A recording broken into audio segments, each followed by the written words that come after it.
I cracked open a bag of Watsits yesterday, and they were delightful.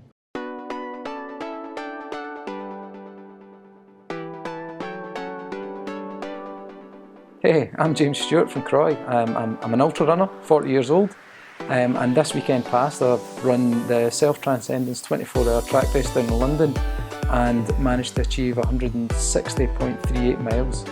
That's put me second on the Scottish all-time list and 7th in the UK list.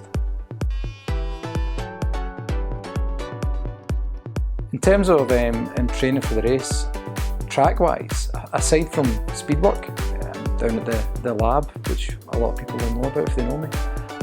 I did one long run on the track and that was one too many.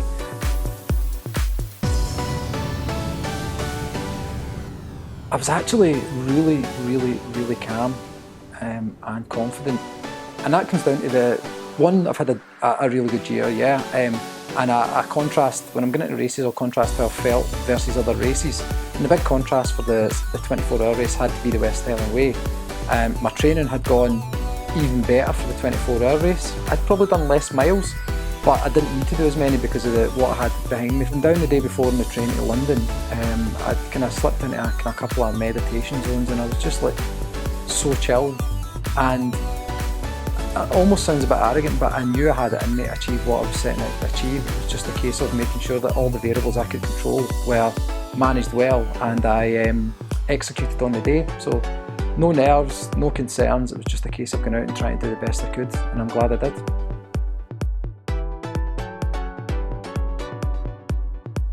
So my target pre-race, my fundamental target was to run a distance that would qualify me for the GB 24-hour team. That was the whole reason for going down to Tooting and why it was the A race for this year.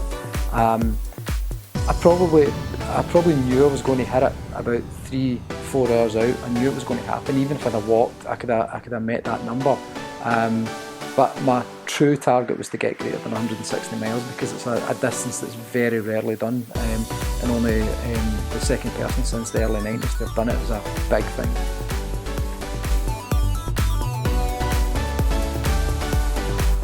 Early in the race, it was really interesting. There's a few guys who had gone off really quick, far too quick in my view. And at one stage I was about 6th, and then about 30 miles in I was sitting in 3rd, but I'd been lapped quite a few times. And it would be easy to get worried about that, but I wasn't overly concerned because I was right on pace plan. If these guys were going to maintain that pace when we were in world record territory, and I was quite happy to let them rock on. I guess when it comes to the toughest part of the race, there's probably two sections that stand out. So there was a period from about, I think it was about 6 o'clock to midnight, where I'd been a bit ill. I'd been sick a couple of times, you know, that kind of dry heaving you get in ultras, it's almost inevitable. My stomach wasn't playing ball, so I had to change my eating plan. I was struggling to keep anything solid down. So I moved more onto liquids, and I got through that. Come midnight, I was bouncing again.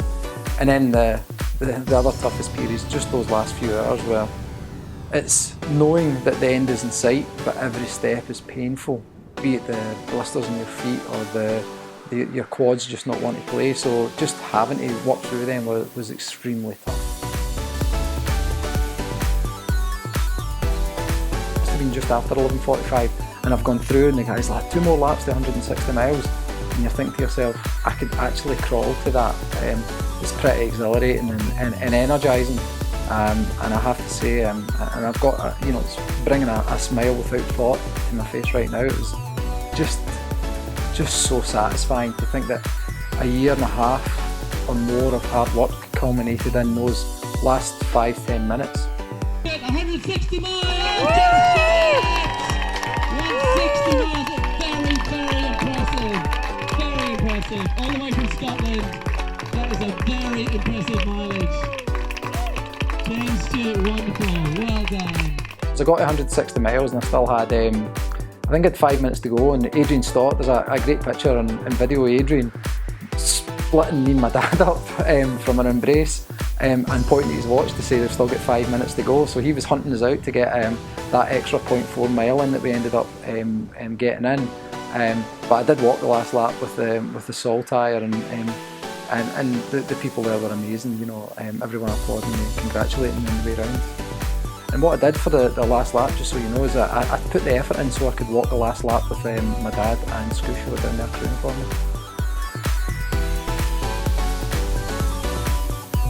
The guys who've crewed for me in the last couple of races, so my dad and Alan / Scoosh in the last 2 races, plus the support of Des and Scott at the West Highland Way, these guys just knew what they had to do, they knew the numbers that I wanted to be hitting on, and they knew the information I needed.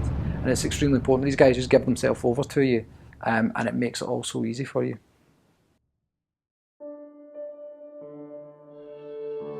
I mean, underpinning everything I do, I'm extremely lucky that I've got a brilliant wife and a couple of boys who don't fully understand what I'm up to. Kaylin asked me this morning if I was going away racing, which basically meant I'm going to be away for a couple of days.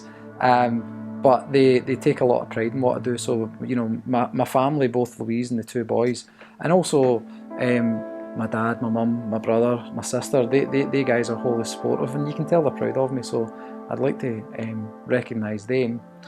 On top of that, I'm extremely lucky that I've got a coach and a number of running friends, whether it be the guys who are part of the wider Team Pyllon family, or just people who I run with regularly, both in and around Cumbernauld, who have been fantastic for me over the years. So I mean, I could literally be like Halle Berry at the Oscars here if I was to try and name everyone. So I ain't going to do that, other than to say the goodwill and support I've had from the ultra running community since I started this has been absolutely exceptional.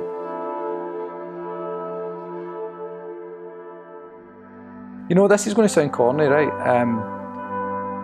And it'd be easy to sit down here and say I'd love to run with, say, Arthur Newton, who's a famous distance runner back in the 30s, or, you know, Emil Zapotek or something like that, because they're names you want to pick out, or famous guys. But the person who is still alive, thankfully, I'd love to do that, was my dad. The support I've had from him this year is incredible. And about 5 or 6 years ago, him and I used to run quite a lot. He's had a couple of operations since then. He's not been as mobile, but we're going to get him out and back running. If he watches this, this is both a warning and a request to get him back after he gets his bunions sorted out. We'll be out on those trails pretty soon. One of the most exciting things going into the weekend race was it was almost the reveal, and the first time for me, of running as part of the Pyllon Racing team. And that's been an exciting, often talked about project that's now starting to come to fruition. So it was an honour, first of all, to do that, and it genuinely means a lot. The guys that are going to be part of that team really spurred me on. But it was also a bit of pressure as well. So I felt as if that I got the gift of the support, but also the burden of the responsibility of performing well. I'm really pleased I managed to do that. It was a big performance, and one that I hope sets a standard for what Pyllon Racing will do, and I'm pretty sure we will both meet and beat some of those performances in the future.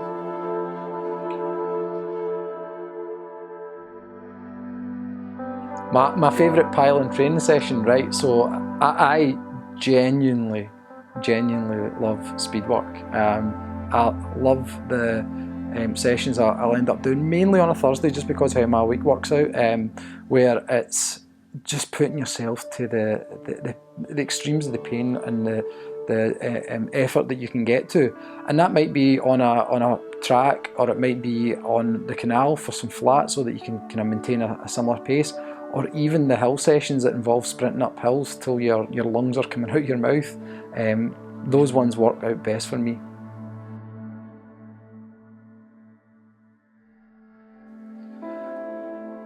I think I went into the year with probably the biggest aim of the year was to get in contention for a GB vest for the 24-hour racing, and that was in the back of a pretty decent 24-hour race at Glenmore last year, and I felt as if it was something I could do, and I've achieved that. I'm pretty certain I'm in contention for that now on the back of the performance at the weekend, but I've achieved much more than that.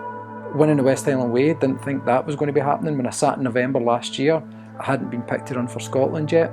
So there's been so many things, but the thing I walk away from this year most satisfied about is the the consistency I've applied right through the year and been able to execute on 4 or 5 big events and walk away achieving all the aims I went into the year with.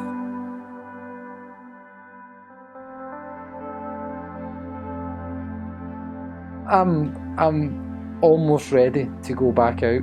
The pain, the memories of the pain are fading. Kind of like, when people talk about how after a woman has a baby, she eventually forgets all the pain they went through and remember the elation and all that kind of good stuff. And whilst I wouldn't liken a 24-hour race to having a baby, I've gone through that.